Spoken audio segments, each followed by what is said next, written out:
In this video we're taking a look at another micro drone here. I normally don't do these unboxings anymore, but this one was kind of super nice looking case here.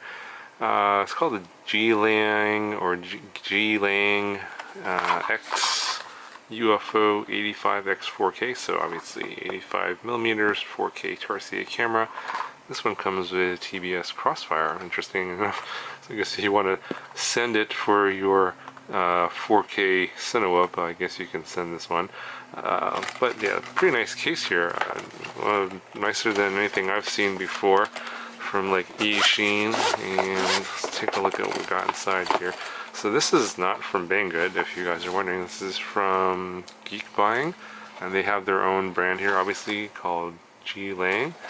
And they've got their own factory, I guess, making stuff for them now. I guess they're trying to make things a little bit nicer looking. So that's the drone, and then you got this some kind of USB cable. Maybe that's just for setting. Usually you don't get a USB cable, so I'm a little surprised that they even sent one with this. And then you get your extra set of props, screwdriver. So they're using the Bond micro props here. You got some extra foam padding. Got your Tarsier ND8 filter and joystick controller cable for the FPV camera. And looks like you get some instructions, and you got the Cadex quick start guide for the Tarsier.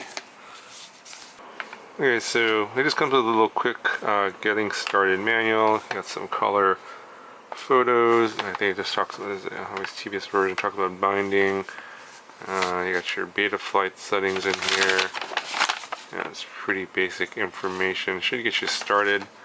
And also video transmitter settings. Looks like this is using a different kind of video transmitter, and probably need to unlock. I'm not actually read this yet, but yeah, this will be good for those of you guys that need instructions. And here's the drone itself. Comes with a battery. Interesting. It's very hefty. We got a lens cap, of course, on the Tarsier. It's a black colored version, and I think this is the V1 Tarsier, and this one has the white props on here, red props are in the bag, and kind of reminds me of the Cinecan, but this front part there has a little bit more, like I said, the frame's different, so this front part's more secure. Should be less jello, I think. Got your crossfire antennas up top here, interestingly enough, like this, and heat trunk, so should be protected.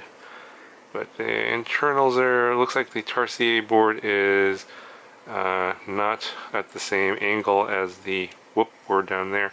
I think this is the super board that's based off of the Aurora RC, the one that I reviewed a while back, that toothpick. I think it's the same all-in-one flight controller board. And this is interesting. So got this battery strap here. It's kind of a stretchy plastic.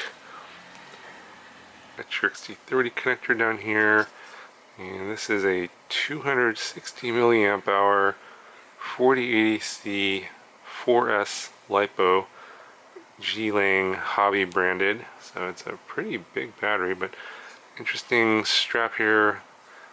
I'm not exactly sure how the battery goes in and out. It just slides. I think it just slides out and out. But I guess you could also take the strap off too on that little hook if you wanted to. But I think sliding the battery in and out is probably going to be the way to go on this one. But yeah, it's got a bit of heft to it. Anyway, I'm going to go and fly this, and then I'll talk about this a little bit more at the end of the video. Alright, just a quick addendum here before we fly. I realize now why they include a USB cable, and you can see the connector here is a lot longer. And so, I guess it's because the Whoop board's a little bit more recessed, so standard USB cable is probably not going to be able to reach it. So you're going to need to save this and keep it in a safe place if you're going to change your settings, so don't lose this cable. Okay, so I just got back from flying this around on 3S and 4S, and it definitely feels pretty heavy.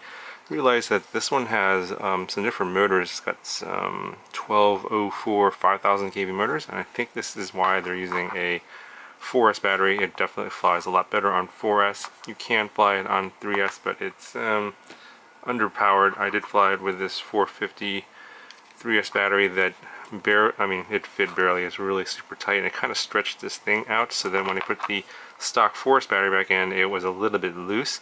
So I'm not liking this battery strap too much. Flight times on the stock 4S really low. It's like just over 2 minutes, and I started getting the beeper.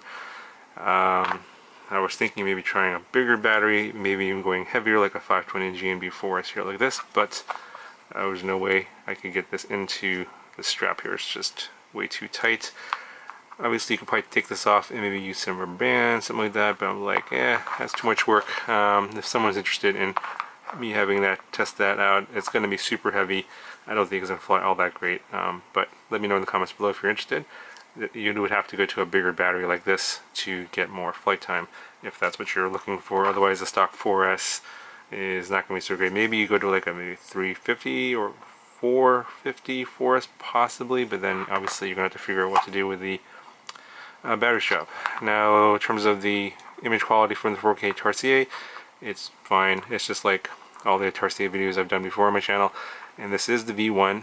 And if you're wondering if you have the V1 or the V2, you just look at the lenses here. Both of the lenses look almost the same, and that's how you know you have the V1. If you have the V2, then one of the lenses will look a little bit different. So if you're wondering about that, that's why. If you have a V1 and you want to get the V2 lens, all you have to do is contact Caddx on Facebook, send them a message, and tell them where you bought the Tarsier, whether it was in a bind and fly or you bought it separately, the camera by itself, and they will send you a free lens upgrade if that's what you want. You do get a little bit wider field of view, and I do have a video on that, so check that out. It's on my channel. Now, obviously with Crossfire, reception is totally fine. You can send this as far away as you want, way farther than the video that you're going to get out of this. I think it's like 200 milliwatts, and I secured the VTX antenna here with a little zip tie right there and some heat shrink, because it's just kind of flopping around back here, and if you roll around the grass you might chop it up with your props here. Let's look at the weight. It's very heavy. Let's see here, 80, almost 85 grams, and then with the stock battery 115.8 grams, and for the 450 3S, and 450 3S coming in 125.5 grams. If you want to go to a bigger battery even, yeah, 140 grams there. So it's a lot of weight to carry around for a 2-inch setup, even with the bigger 1204 motors. So something to keep in mind if you're looking for performance or acro or anything like that. This one's not it. Jello is definitely better on this one than the Cinecan, because it's got a better mounting setup here. Instead of one little small screw in the front, they've also made this pod a little bit bigger, extended it, and got 2 screws here that are in the frame. So I didn't see too much jello. I wasn't using ND filter because it was a cloudy day, but yeah, you guys can look at the footage and let me know if you see a lot of jello or not. I didn't think that it looked like there was a lot of jello. Obviously, the downsides in this one are the weight and the flight time, battery choices, and battery mounting options. I think the frame design here is a little bit better than the Cinecan with the way the camera is mounted, so you're going to get less vibration, but again, you know, the downsides I talked about earlier. In terms of the power, the motor seems more powerful, but then again, it's a heavier motor and you're carrying around more weight, so it's kind of a trade-off. Yeah, I don't think it performs that much better than the Cinecan in terms of like raw performance. But if you're looking for more, you know, better video footage, then I think this one is a little bit better than the Cinecan. Anyway, I'll leave you with the rest of the flight footage. If you guys have any questions, let me know, and I'll talk to you guys in the next video.